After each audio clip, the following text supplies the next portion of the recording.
se dobrar os seus joelhos diante dele, tá certo? E agora vão ter que professar a sua fé no Senhor Jesus Cristo.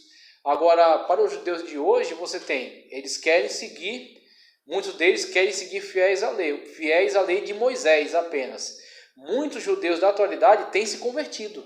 Então você tem uma grande ala hoje de judeus messiânicos. Os judeus messiânicos são totalmente desprezados pelos judeus ortodoxos. Os judeus ortodoxos têm os judeus messiânicos como hereges. Quando o judeu aceita Jesus como seu salvador, para os judeus ortodoxos, eles são hereges. Então eles são totalmente desprezados. Os judeus que têm aceitado a Cristo têm pago um preço alto pela sua fé. Têm pago um preço alto. Têm, inclusive, enfrentado até o desprezo por parte da família, né? Então não é assim, não é geral. Existem alguns casos em que existe uma comunidade forte de judeus messiânicos. Então eles têm famílias até que aceitam a Cristo como Salvador, mas de modo geral, muitos judeus não reconhecem Cristo como Salvador. Então, uma vez que não reconhecem Cristo como Salvador e a salvação é Cristo, não há salvação. Mas mesmo assim, porta é Cristo. Com a promessa de Deus, eles são um povo que sofreram tanto ataque, né?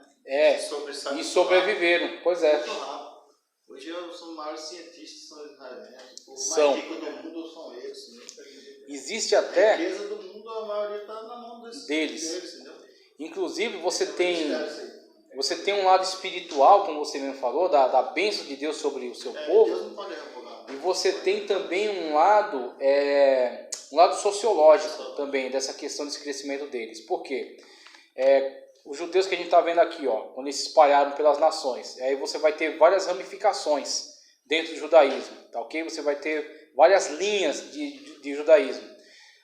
Quando o cristianismo ele começa a se tornar forte na Europa, então você tem a institucionalização do cristianismo com a igreja oficial, ok? Com a imposição em determinado momento da fé cristã, quando eles conseguem ter poder político também. Muitas das vezes o judeu, nesse contexto da Idade Média, quando a Igreja Católica é um poder, é um Estado, tá certo? Tem um braço armado, muitos judeus são intensamente perseguidos, são intensamente acuados, tá ok? É quando você vai ter, por exemplo, nessa situação, os judeus são proibidos de ter terra, os judeus são proibidos de ter comércio, os judeus são proibidos de ter acesso a alguns bens, acesso a um poder armado. Então o que eles fazem? Eles acabam sendo forçados a ter algumas atividades que são consideradas pela igreja atividades um tanto desprezíveis.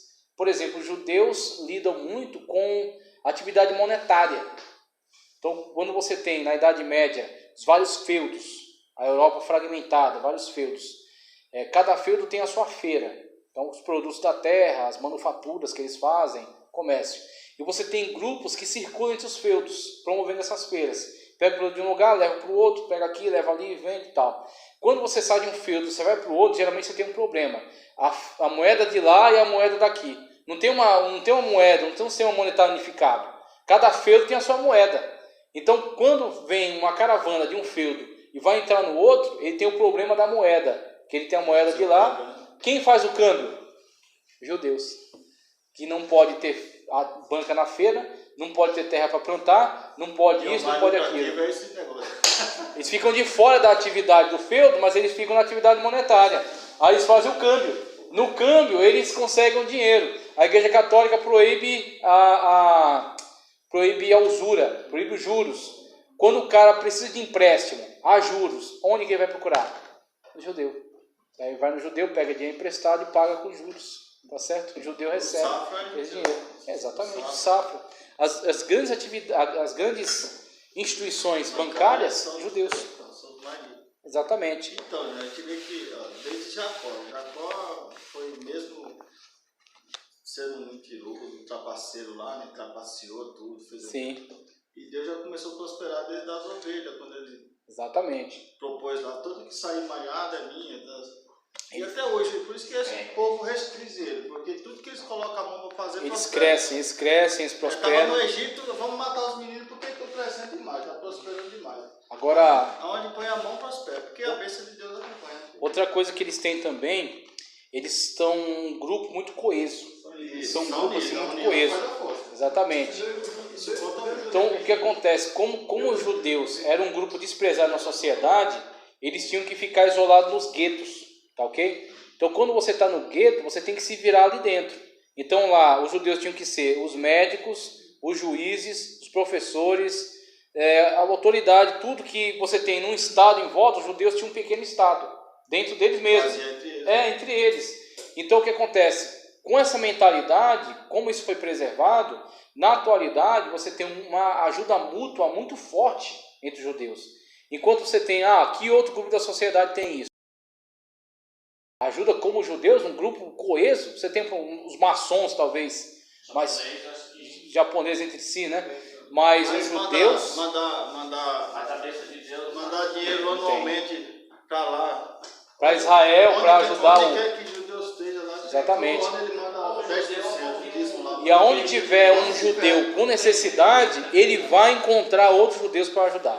Que vai dar um emprego, vai dar uma oportunidade, vai dar um negócio para dirigir alguma coisa. É difícil, você pode andar o centro inteirinho, procura um judeu como mendigo. Você não vai achar. Não encontra. Eles se ajudam, um abre a porta para o outro.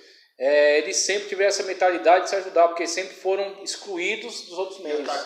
Atacados. A estratégia foi se unir. Exatamente. Então, primeiro, a bênção de Deus, mas segundo, essa situação, dessa coesão, dessa unidade entre eles. Na bênção de Deus, aí o negócio vai, né? Aí não tem, ninguém segura, né? Aí ninguém segura. Ninguém segura.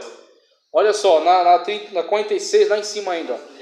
E na medida em que o tempo foi passando, as seitas judaicas foram sendo subdivididas em diversas facções diferentes, algumas mais ortodoxas, outras mais liberais. Hoje em dia, estas seitas são tantas que temos dificuldade para detectar e caracterizar cada uma delas com a devida precisão. Aqui vamos nos ocupar somente daquelas mais relevantes. Aí veja, ele vai falar, judaísmo rabínico. O que é o judaísmo rabínico? O judaísmo rabínico, ele é a continuação do judaísmo farisaico. Tá? O judaísmo rabínico é a linha de continuidade do judaísmo farisaico. O que acontece? Quando você tem o final do território de Israel, quando tem a revolta de Bar Koba, tá? E eles são expulsos da terra, a situação na qual eles ficam, o templo é destruído, a terra é arrasada e eles são expulsos de lá. Então, os professores que tinham lá dentro, eles vão ter agora que se virar nos lugares para onde vão ser expulsos, nos lugares para onde eles vão ter que ir para se abrigar, né, para fugir daquela destruição. Então, quando você tem essas comunidades judaicas que se formam no exterior, para começar, quando a revolta de Bar Koba e a destruição, não é que os judeus estavam todos na Palestina e a partir dali todo mundo vai sair. Os que estavam na Palestina vão sair, vão se encontrar com os judeus que já estão fora. Que os judeus naquela época já haviam comunidades judaicas em todo o mundo. Já tinham judeus fora, vivendo fora. Se você quiser saber, nem cabia a quantidade de judeus que existiam, espalhados pelo mundo, nem cabiam na Palestina. Então tinham comunidades fora já. O que acontece é que os judeus que estavam na Palestina não vão poder mais ficar lá. Então eles saem, eles vão procurar lá os lugares onde, por exemplo, eles têm alguma ligação, algum parente, alguma abertura, eles vão para essas comunidades que já tinham fora e se estabelecem lá. E as comunidades agora vão se fortalecer, principalmente na Europa. E o que acontece? Chegando lá, você já tem uma sinagoga. Por exemplo, quando Paulo sai para pregar, faz as viagens missionárias, uma estratégia que Paulo usava muito é chegar numa cidade e procurar a sinagoga. Ele ia para a sinagoga, alguém dava uma oportunidade, porque ele tinha, né, a ligação, né, ele foi um grande fariseu, então ele tinha a abertura, né? Ele chega, alguém dá uma oportunidade e ele vai começar a ler um livro da Torá, a partir da leitura, comentário. No comentário, ele vai puxando para Cristo. Aí ele começa a falar acerca de Cristo, né, que a Torá aponta para Cristo. Cristo é o Jesus de Nazaré, que veio, que morreu, que ressuscitou, que está vivo, que é o único Salvador. Pronto, quando Paulo chegar nesse ponto, Paulo vai quebrar. Vai ter metade da sinagoga que vai dizer que ele é um herege, vai ter metade que vai dizer que de fato está certo, a interpretação está correta. No que você tem essa briga, aqueles que são contra vão expulsar aqueles que concordarem com Paulo. Quando expulsam, você tem a base da primeira igreja. Aí quando você pega esses judeus que são expulsos da sinagoga por causa do ensino de Paulo, você tem o presbitério, os presbiteroi, tá certo? Os anciãos, que são os especialistas na lei, na Torá. Esses presbíteros é que vão auxiliar os pagãos. O pagão não conhece Moisés, o pagão não conhece lei, o pagão não conhece nada sobre Deus verdadeiro. Geralmente, quando Paulo vai abordar um pagão, o que faz? O Senhor Jesus Cristo realiza um milagre através de Paulo. O milagre chama a atenção dos pagãos. Os pagãos vêm querendo adorar Paulo como um Deus. Paulo diz, não foi eu, mas foi Jesus de Nazaré que fez isso. Aí vai pregar sobre Jesus. Uns vão bater nele, porque ele é um charlatão, acredito que seja um charlatão, e outros vão acreditar na mensagem. Aí você tem a igreja gentílica. Então a igreja gentílica vem através do sinal, é colocada aos pés de quem? Da igreja, né, que conhece já a lei e que veio através da pregação de Paulo, o esclarecimento, quando Cristo mostra Jesus através da lei. Aí esses judeus que saem da sinagoga geralmente formam um presbitério, e os outros são a igreja gentílica de modo geral, que são ensinados por eles. Então esse movimento que Paulo faz se valendo do quê? Das sinagogas que já existiam. Assim também esses judeus vão se atrelar a essas sinagogas e vão agora começar a desenvolver a tradição lá. E quem vão ser os professores lá? Os fariseus que eram da Palestina. Vão se juntar com os professores que já tinham. Esses professores da Palestina, muitas das vezes, eles tinham mais renome, eles tinham mais, vamos dizer assim, mais autoridade no sentido de estar em Israel, sabe? O berço, o lar dos grandes mestres. Então, quando eles chegam nesse lugar, eles são prestigiados. É quando vai surgir o primeiro grupo de rabinos, o judaísmo rabínico. Esses grandes mestres, grandes ensinadores, grandes professores vão ganhar espaço agora nas sinagogas dos agrupamentos judeus do estrangeiro. Pode falar. Paulo tinha estratégia para ganhar o pessoal, né? Tinha muita estratégia. Ele era muito. Em Atenas foi o discurso, né? Ele procurou um elemento cultural que fosse a ponte, que fizesse a ponte. Aí ele cita um poeta que é conhecido por eles, que é chamado Epimênides. Aí ele cita uma frase desse poeta. E aí, a partir dali, ele vai desenvolvendo até chegar no Deus desconhecido. Esse Deus desconhecido é quem vós servis e não sabes quem é. E esse Deus é Cristo. E aí, quando ele fala de Cristo, o pessoal continua ouvindo. Quando ele fala de ressurreição, aí o pessoal fala, acerca disso a gente vai te ouvir depois. Eles não queriam nem saber de ressurreição.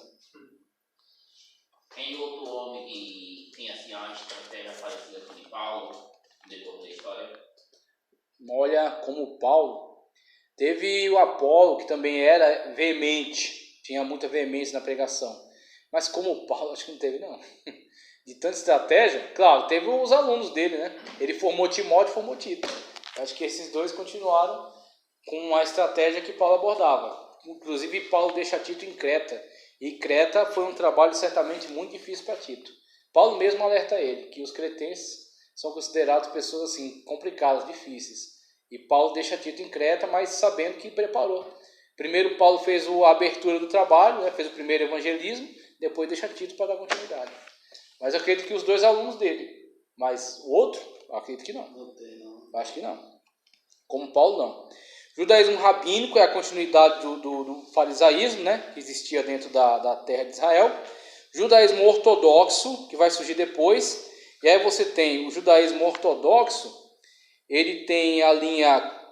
Você tem a linha ortodoxa e tem a linha ultra-ortodoxa, que ele vai colocar aqui. A linha, no segundo parágrafo, ó. Da linha ultra-ortodoxa saiu uma ramificação chamada Neturei Karta, que significa guardião da cidade. Os adeptos dessa linha de judaísmo se opõem ao sionismo e à criação do atual Estado de Israel. E aqui, o que ele fala acerca dos Haredi, né? Do judaísmo ortodoxo? O judaísmo ortodoxo são principalmente, depois o surgimento do judaísmo rabínico, né? Que começa a propagar agora esse grande ensino acerca da Torá, acerca da lei em terras estrangeiras. Quem vai dar continuidade preservando esse ensino são os ortodoxos. Agora vão ter os ortodoxos e os ultra-ortodoxos. Os ortodoxos, eles se preocupam em preservar o ensino. Então eles preservam tudo aquilo que foi recebido, né? Então, o ensino da Torá escrita e da Torá oral, porque o judaísmo rabínico é a continuidade do judaísmo farisaico, que criam na Torá escrita e Torá oral.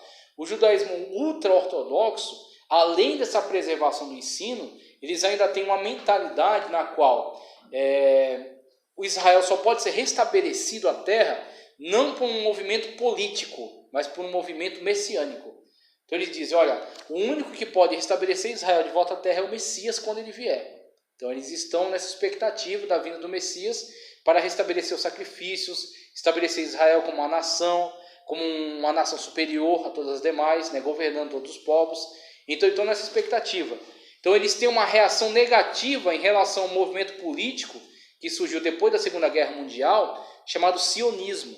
Então você tem, por exemplo, um cara chamado Ben-Gurion, que é um dos grandes proponentes desse movimento político. Depois da Segunda Guerra Mundial, depois dos eventos do Holocausto, eles estavam buscando o quê? Retomar o controle da terra de Israel, para que eles tivessem um território sob o governo deles, o poder deles, e assim não serem oprimidos nas outras nações. É quando você tem forma-se o chamado sionismo, que começa a dialogar com a Liga das Nações, tá certo? Depois vai ser as Nações Unidas. Essa Liga das Nações promovem o retorno de muitos desses judeus para a Palestina. No primeiro momento, a Palestina estava sob o protetorado britânico, os britânicos que mandavam ali na época. O que eles fizeram primeiro? Eles tentaram colocar no mesmo lugar os judeus e os árabes que estavam lá, que hoje chamam-se palestinos, né? Então, falaram, ficam aí, convivam, né? Judeus e árabes. Num primeiro momento, a coisa até dá certo. Só que quando o sionismo, tá certo? Que é um movimento político, começa a se fortalecer, eles não querem só uma terra onde eles possam correr para lá. Eles querem poder, eles querem governo, eles querem autoridade. Então, o que eles fazem? Eles começam movimentações para expulsar os britânicos, tirar os britânicos da jogada e se impor sobre os árabes que estavam lá. E aí eles começam a demarcar território. No que eles começam a demarcar território e não obedecer mais aos britânicos, é onde o pau quebra. Aí as nações árabes vão se organizar para tentar expulsar os judeus de lá. Agora eles querem expulsar não só os políticos, querem expulsar todo mundo. Eles não querem saber de nenhum judeu ali. Então eles se organizam para tentar expulsar. E vem a Guerra dos 6 Dias, por exemplo, onde eles guerrearam ao mesmo tempo contra Líbano, Síria, Jordânia, Egito e Arábia Saudita. Acho que foram 5 ou 6 nações. Então eles batalharam ao mesmo tempo contra todas essas nações árabes que se organizaram contra eles. A Guerra dos 6 Dias. E eles usando material bélico da Rússia que eles conseguiram comprar. Então um material bélico velho da Rússia lá que eles arrumaram e foram para o pau. E guerrearam contra todas essas nações em diversas frentes. Venceram as nações, tomaram terra deles e aumentaram mais ainda o território. É quando eles começam a fazer acordo de paz com Israel para Israel devolver as partes que eles tinham tomado. Tomaram o Sinai do Egito, tomaram as colinas de Golã da Síria, tomaram um monte de território da Transjordânia, saíram tomando terra para todo lado, porque os caras foram para o pau. Então, e aí, quando fizeram o tratado, eles devolveram alguns territórios.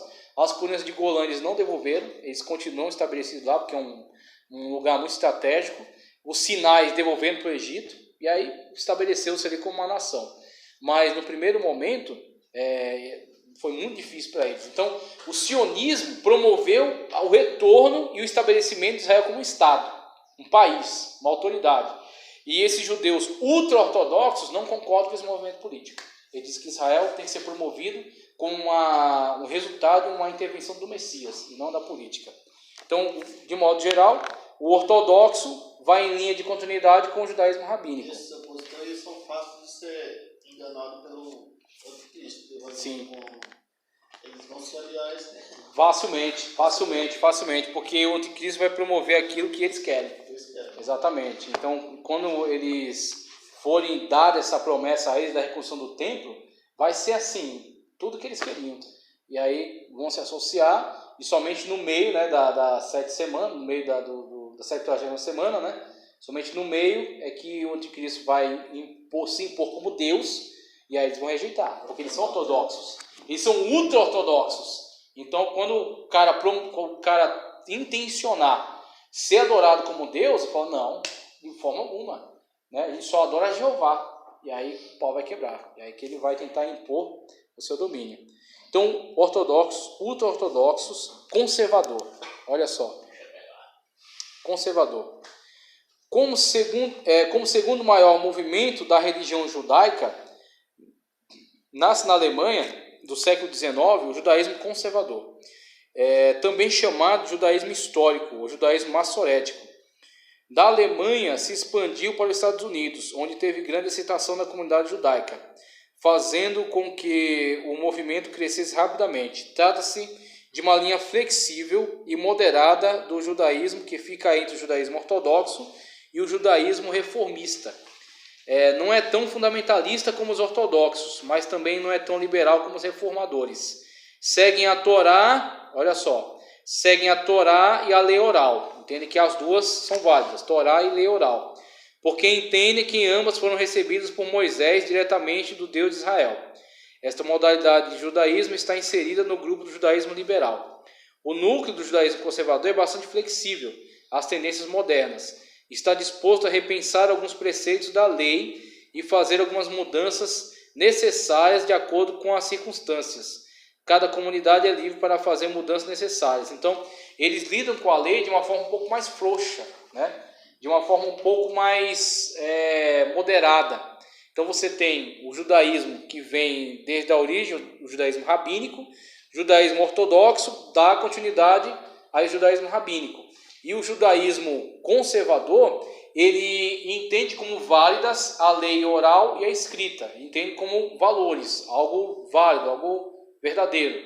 Só que eles não entendem que isso tem que ser imposto de uma forma tão autoritária. Eles falam, olha, são válidos, são preceitos importantes. Só que eles têm que ser analisados, têm que ser discutidos à luz da modernidade. Então, alguns aspectos podem sofrer certa alteração. Eles entendem que de fato foi revelado por Deus, foi entregue por Deus, faz parte da cultura judaica. Mas algumas coisas estão ligadas ao passado. Algumas coisas estão ligadas a épocas passadas. Então, a questão do reformador ele entende que isso que foi preservado pelo judaísmo rabínico e o judaísmo ortodoxo, ele entende que tudo isso é verdadeiro, mas não necessariamente tem que ser imposto.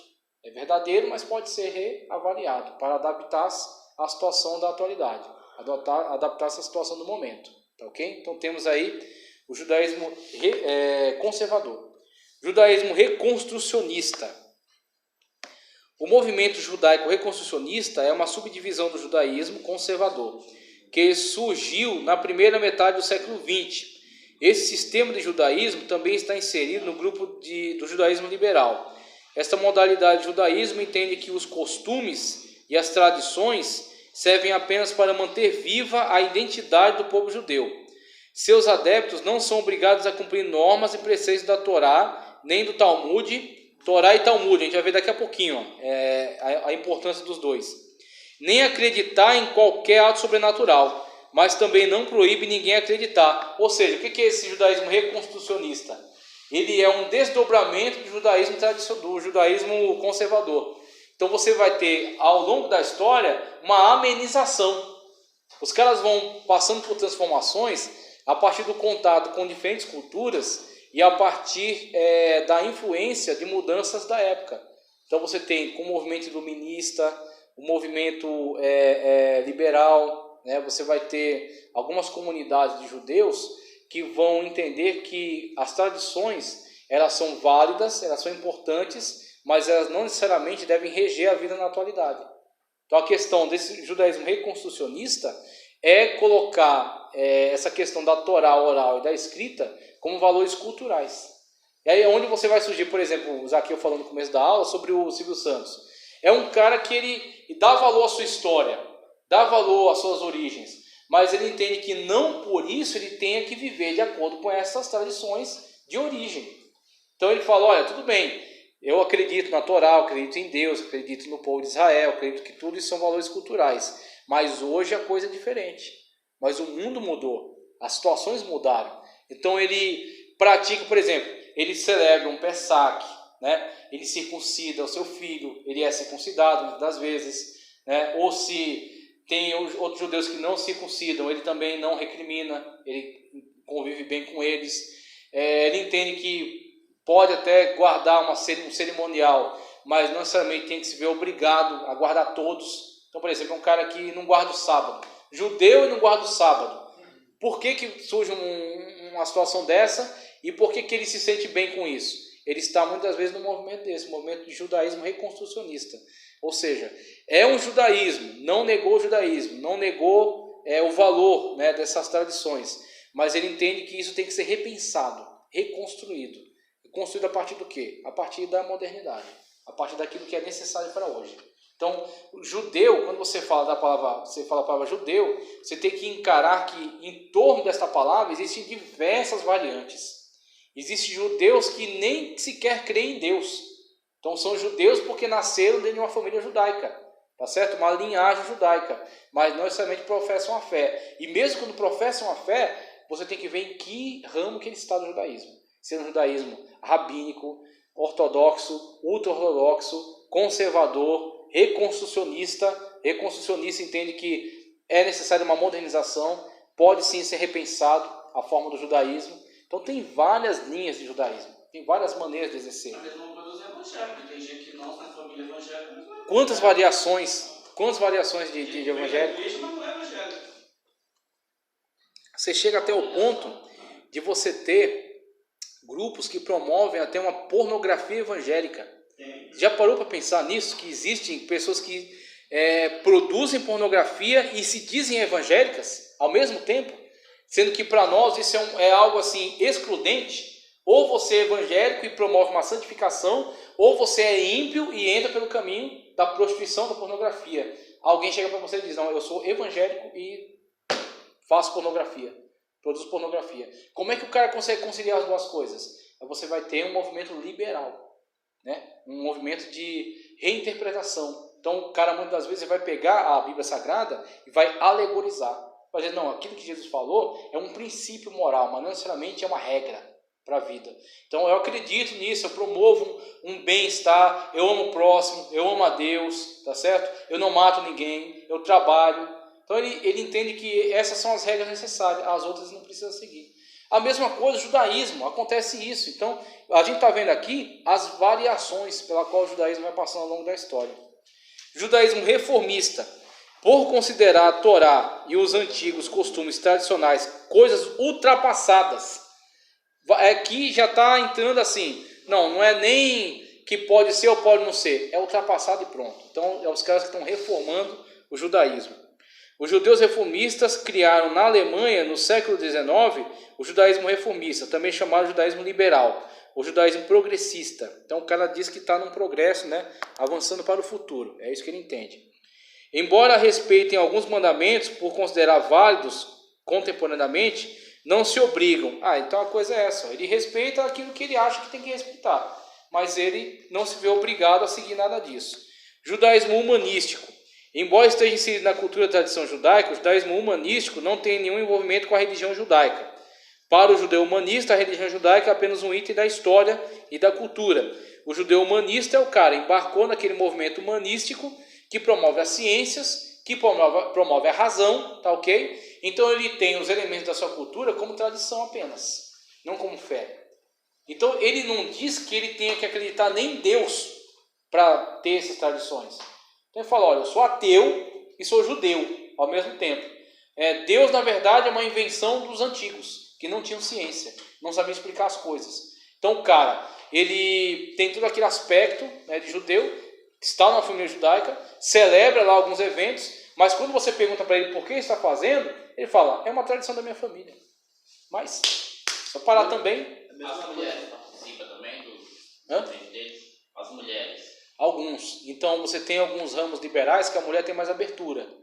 Tá certo? Inclusive até um movimento para promover mulheres no rabinato. Agora movimentos assim, liberais. Agora o judaísmo ortodoxo, nem pensar. A mulher assim, ela está numa posição subalterna. Ela não participa dos cerimoniais. Ela não lê a Torá oficialmente, né, em público. Ela não dirige uma oração, não dirige louvor. Ela vai, senta-se no seu banco na sinagoga e apenas. Uma subvergação da vida. Exatamente. A importância dela é dentro de casa, é no lar. Mas ali, inclusive, os judeus, eles valorizam muito a mulher no ambiente doméstico. A mulher tem um respeito, uma proteção, uma valorização. Mas em relação a culto, ela não tem tanto espaço, tanta atuação. Tá certo? Uma igreja pentecostal tem mais liberdade para a mulher atuar do que uma sinagoga ortodoxa. Tá ok?